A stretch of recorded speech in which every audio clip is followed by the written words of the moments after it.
Mean राशि वाले मेरे प्यारे दर्शकों, अचानक से मार्च के महीने में महाविस्फोट होने वाला है। महाविस्फोट, क्योंकि चार चार ग्रह एक साथ चतुर्ग्राही योग बना रहे हैं, एक साथ टकराने वाले हैं। क्या होगा परिणाम, इसको समझने का प्रयास करेंगे।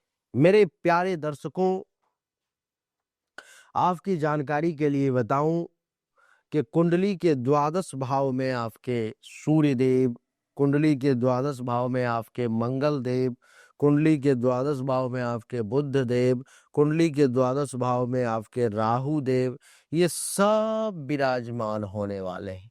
ये चार चार ग्रहों का जमावड़ा एक जगह होने वाला है, और जब चार बर्तन एक जगह रहेंगे तो खटपट तो होगा ही होगा, ये तय है।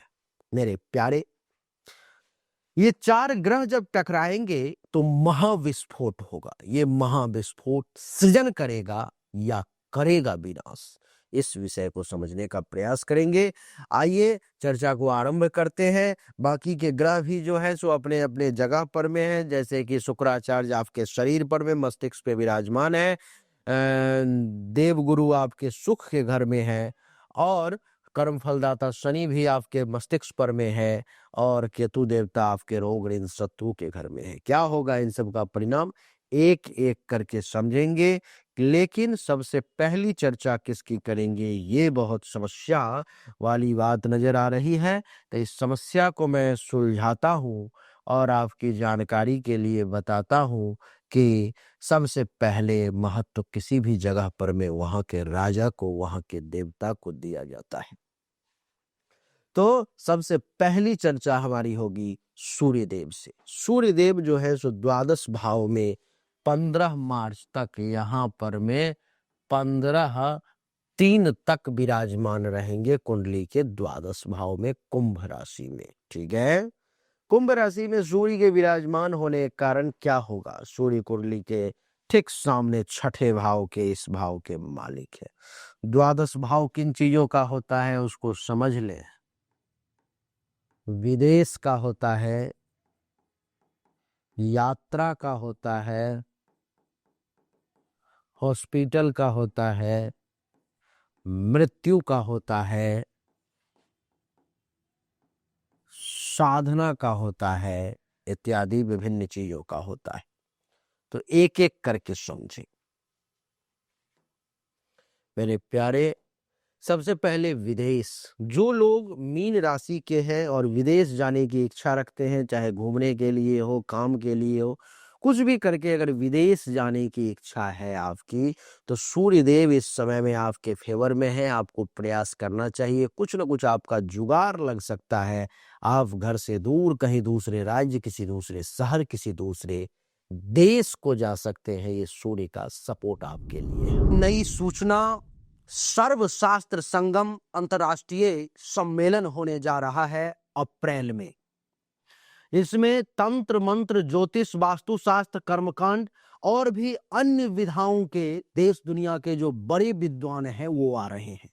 लेकिन वो तो बड़े विद्वान हैं, लेकिन मैं चैलेंज करता हूं आप सभी को, जो ज्योतिष सीखने की इच्छा रखते हो या ज्योतिष में अपने आप को आप प्रकांड विद्वान कहते हो, आप जुड़े हमारे साथ। ये शास्त्रार्थ होगा सम्मेलन में, और जो शास्त्रार्थ में जीतेगा उसको मिलेगा ज्योतिष रत्न सम्मान, यानी कि ज्योतिष रत्न से उसे अलंकृत किया जाएगा। और सज्जनों, 11 ज्योतिषों को ज्योतिष रत्न से अलंकृत किया जाएगा। इसलिए अगर आपके पास ज्ञान है, क्षमता है, या आप जिज्ञासु हैं, अपने आप के बारे में लाइव परीक्षण करना चाहते हो, देखना चाहते हो कि कितनी सच्चाई है इस विद्या में, तो हमारे साथ जुड़े। नीचे डिस्क्रिप्शन में व्हाट्सएप ग्रुप का लिंक दिया गया है, उस पर क्लिक करें और हमारे ग्रुप में जुड़ जाएं, और सारा अपडेट आपको मिलता रहेगा। जीवन का ये अप्रतिम अनुभव प्राप्त होगा आपको। आइए वीडियो को कंटिन्यू कर। दूसरा, यात्रा का भी भाव है ये द्वादश, दूर की यात्रा का। तो आपको सूर्यदेव 15 मार्च से पहले ऐसा आप अनुभव करेंगे, देखेंगे कि कहीं अपने जहाँ पर भी आप जगह पर में है वहाँ से बहुत दूर ले जाने का प्रयास करेंगे, आपको यात्रा वगैरह करवाने का भी कोशिश करेंगे। द्वादश भाव जो है सो हॉस्पिटल के खर्चा का भी होता है, तो इस महीने में आपके घर में कोई ना कोई बीमार 15 मार्च तक पड़ता ही रहेगा, या आप स्वयं या आपके घर के कोई अन्य लोग। और हॉस्पिटल में, दवाई में, डॉक्टर में पैसा आपका जाता ही रहेगा। ये द्वादश भाव मृत्यु का भी है। या तो घर में किसी भी व्यक्ति की, रिश्तेदार हो, घर हो, अड़ोस पड़ोस हो, मृत्यु हो सकती है, अथवा मृत्युतुल्य कष्ट का सामना भी करना पड़ सकता है। बहुत कष्टकारी कुछ ऐसा पल बीत सकता है। ये सूर्य का नियत परिणाम होगा। ये द्वादश भाव साधना का भी है। इन सभी समस्याओं से आप बच भी सकते हो, लेकिन इसका एक ही निदान है, साधना, ध्यान, पूजा पाठ, जप तप। अगर आप इस पे ध्यान देते हो, इस पर फोकस करते हो, तो ये सूर्य देव आपको उससे सुरक्षा भी प्रदान कर सकते हैं। सूर्य देव जब आ जाएंगे कुंडली के प्रथम भाव में मेरे प्यारे दर्शकों, 15 मार्च के बाद सूर्यदेव आ जाएंगे मीन राशि में प्रथम भाव में, तो क्या होगा? प्रथम भाव में जैसे ही आ जाएंगे तो आपका आत्मविश्वास 15 मार्च के बाद फिर से मजबूत होने लगेगा। बहुत मजबूत आत्मविश्वास के साथ आप काम करेंगे। प्रथम भाव में सूर्यदेव जैसे ही आ जाएंगे तो आपका शरीर बहुत दृढ़ हो जाएगा, आपका शरीर स्वस्थ होने लगेगा, घर में बीमारी वगैरह खत्म होने लगेगी। प्रथम भाव में 15 मार्च के बाद जैसे ही सूर्यदेव आ जाएंगे, आपका जो दिमाग है, मस्तिष्क है, वो सही डायरेक्शन में काम करने लगेगा और बिल्कुल उचित निर्णय लेगा। विवेक का सहारा मिलेगा, शील, स्वभाव, चरित्र, ये सूर्यदेव इन सभी को बहुत अच्छा बना देंगे। मेरे प्यारे, सूर्य के बाद चर्चा करेंगे मंगल देवता की। मंगल देवता जो है सो कुंभ राशि में है, यानी कि यहां पर में कुंडली के द्वादश भाव में।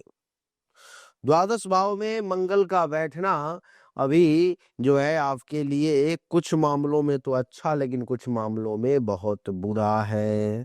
अच्छा इस मामले में है क्योंकि मंगल जो है सो भाग्य के मालिक हैं, धर्म के मालिक हैं।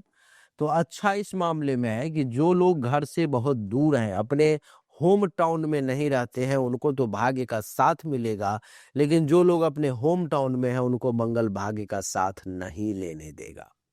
जो लोग घर से दूर रहते हैं वो धर्म का पालन कर सकते हैं, जो लोग घर पे रहते हैं उनको धर्म का पालन करने में ये मंगल बहुत परेशानी उत्पन्न करेगा। ये मंगल जो है सो आपके धन का भी मालिक है, और धन का मालिक द्वादश में, यानी कि अगर आप घर से दूर हैं तो आपको धन धान्य संपत्ति मंगल जमा करवाएगा। लेकिन अगर आप होम टाउन में हैं, जहां पर में आपका जन्म हुआ है, आप उसी धरती पर में हो, तो ये मंगल पैसे जमा नहीं खर्च करवाएगा, पैसे आपके पॉकेट से निकालता हुआ चला जाएगा। ऐसा मैं देख पा रहा हूं। तो मेरे प्यारे, मंगल के बाद बात करेंगे बुध देवता की। बुध देवता भी आपके कुंडली के द्वादश भाव में ही विराजमान है, और बुध सप्तम भाव के मालिक है, अर्थात जीवन साथी के, आपके विवाह के, आपके रोजगार के। हाँ, तो सबसे पहली बात तो अगर आपका विवाह नहीं हुआ है तो किसी विदेशी, किसी दूसरे जगह वाले, किसी दूसरे राज्य वाले लड़के अथवा लड़की से आपको प्रेम हो सकता है, आप उससे विवाह करने की इच्छा रख सकते हैं। दूसरी बात कि आपका ये जीवन साथी का भी भाव है, और जीवन साथी का मालिक द्वादश में, यानी कि आपके जीवन साथी को आपसे कहीं दूर जाना पड़ सकता है, ऐसा भी संभव है।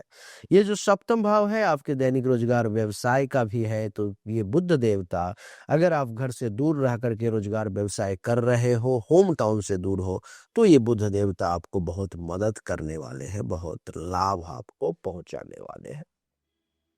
जो लोग घर से कहीं दूर रहते हैं तो उनके लिए मकान अथवा जमीन का भी योग जो है सो बुध देवता बना रहे हैं। अगर से दूर रहने वाले लोगों के लिए, अर्थात जन्म धरती से दूर रहने वाले लोगों के लिए, ये बुध देवता जमीन और मकान का योग बना रहे हैं, जो आपको प्राप्त इस समय में हो सकता है।